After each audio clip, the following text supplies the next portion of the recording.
So probably the first thing to note on the guardrails is they're an accessory and they come flat packed.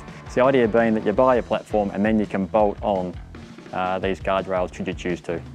There are 4 combinations for each rack, so ready for launch we have these. We have the full cage, we have the quarter, and then behind us you'll see the trade racks there on the Ranger. As well as the 3/4. Exactly, the 3/4, which is a longer version, which is an interesting one that we haven't offered before, but it gives you the full cage and then leaves the back open for loading.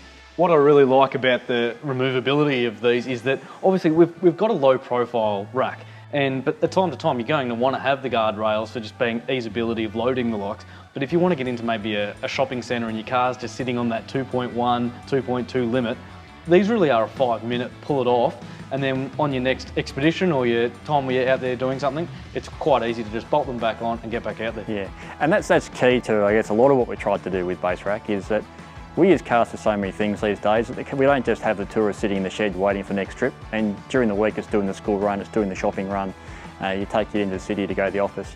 So to be able to convert from being the ultimate tourer into the practical weekday vehicle, that's what we want to do. So let's just come over and have a look and we'll see how quickly and easily the cage comes off. So easy. So I've got the full 21-25 rack here. And really what I want to do here is just show how quick and easy that final assembly is. So if you just grab that corner there, you can see we're lifted off, and that's what you get when it's pre-assembled. And super light. Well, this has got to be less than 5 kilos. Absolutely, yeah. And I guess for those who want to, as we talked about before, you want to take this off in the garage, it's really simple. Take it off, lean it up against a wall, Yep. Put it back on. We've got 10 bolts, a couple of covers, and we're away with it. Exactly right. So this is a pre-assembly, but what you need to do is you can slide this way a bit with hook it in place, like that, sits on place. We've then got these die-cast aluminium corners, covers you say. So for this rack here, we've got 10 covers, 1 for each of the uprights, 10 covers, 10 screws. These are, say, die-cast aluminium, so nice and strong.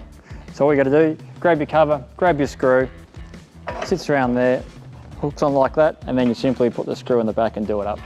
So you do that 10 times this rack, this is our biggest rack, and you're good to go. Nice and simple.